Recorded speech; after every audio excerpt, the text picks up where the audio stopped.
মার্কিন যুক্তরাষ্ট্রের পর এবার অভিবাসন ইস্যু নিয়ে কঠোর হচ্ছে ইউরোপ।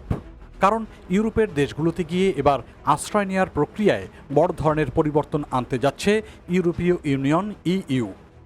দীর্ঘ কয়েক বছরের আলোচনা ও রাজনৈতিক টানাপোড়েনের পর শুক্রবার থেকে কার্যকর হচ্ছে নতুন ইউরোপীয় মাইগ্রেশন অ্যান্ড অ্যাসাইলাম প্যাক্ট। এই নতুন ব্যবস্থার আওতায় সীমান্তে আরও কঠোর যাচাই বাছাই, দ্রুত আশ্রয়ন আবেদন নিষ্পত্তি এবং প্রত্যাখ্যাত আবেদনকারীদের দ্রুত ফেরত পাঠানোর ব্যবস্থা রাখা হয়েছে। Associated Press, AP, New York Times, Reuters এবং বিবিসির বিশ্লেষণ অনুযায়ী নতুন এই নীতিমালা ইউরোপ জুড়ে অভিবাসন ব্যবস্থায় বড় ধরনের পরিবর্তন আনতে পারে। তবে মানবাধিকার সংগঠনগুলো আশঙ্কা প্রকাশ করে বলেছে যে এর ফলে আশ্রয় প্রার্থীদের জন্য ইউরোপে নিরাপদ আশ্রয় পাওয়া আরও কঠিন হয়ে পড়তে পারে। নতুন নিয়ম অনুযায়ী ইউরোপীয় ইউনিয়নের সীমান্তে পৌঁছানোর পর কোনো অনিয়মিত অভিবাসী বা আশ্রয় প্রার্থীকে সর্বোচ্চ 7 দিন পর্যন্ত প্রাথমিক স্ক্রিনিংয়ের আওতায় রাখা হবে। এ সময় তাদের পরিচয়, নিরাপত্তা ঝুঁকি এবং অন্যান্য তথ্য যাচাই করা হবে।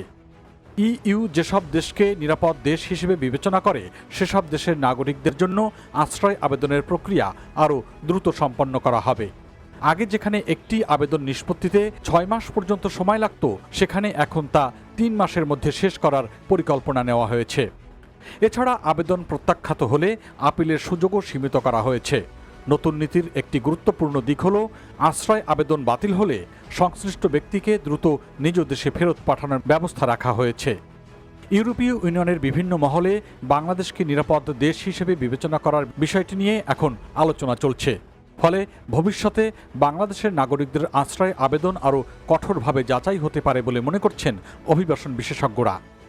এর আগে দীর্ঘদিন ধরে ইতালি, গ্রিস ও স্পেন অভিযোগ করে আসছিল যে ভূমধ্যসাগরীয় সীমান্ত দিয়ে প্রবেশ করা বিপুল সংখ্যক অভিবাসীর চাপ তাদের একাই বহন করতে হচ্ছে। নতুন এই চুক্তির আওতায় ইউরোপীয় ইউনিয়নভুক্ত অন্যান্য দেশগুলোকেও এই দায়িত্ব ভাগ করে নিতে হবে। কোনো দেশ চাইলে আশ্রয় প্রার্থীদের একটি অংশ গ্রহণ করতে পারবে অথবা আর্থিক সহায়তার মাধ্যমে সীমান্তবর্তী দেশগুলোকে সহযোগিতা করতে পারবে। তবে পোল্যান্ড ও হাঙ্গেরির মতো কয়েকটি দেশ এই ব্যবস্থার বিরোধিতা করে আসছে। নতুন প্যাক্টের আওতায় ইউরোড্যাক্ট নামে একটি আধুনিক বায়োমেট্রিক ডাটাবেজ চালু করা হবে। এর মাধ্যমে 6 বছর বয়সী শিশু থেকে শুরু করে প্রাপ্তবয়স্কদের আঙুলের ছাপ এবং অন্যান্য তথ্য সংরক্ষণ করা হবে।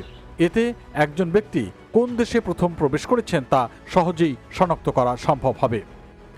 হিউম্যান রাইটস ওয়াচ সহ বিভিন্ন আন্তর্জাতিক মানবাধিকার সংগঠনগুলো বলছে, দ্রুত সিদ্ধান্ত নেওয়ার কারণে অনেক প্রকৃত আশ্রয়প্রার্থীও আন্তর্জাতিক সুরক্ষা থেকে বঞ্চিত হতে পারেন। যদিও ইউরোপীয় কমিশন নিজেও স্বীকার করেছে যে 27টি সদস্য দেশের কেউই এখনও শতভাগ প্রস্তুত নয়। অনেক দেশকে এখনও সীমান্ত অবকাঠামো উন্নয়ন, নতুন কর্মকর্তা প্রশিক্ষণ এবং তথ্য প্রযুক্তি ব্যবস্থা আধুনিকায়নের কাজ সম্পন্ন করতে হবে।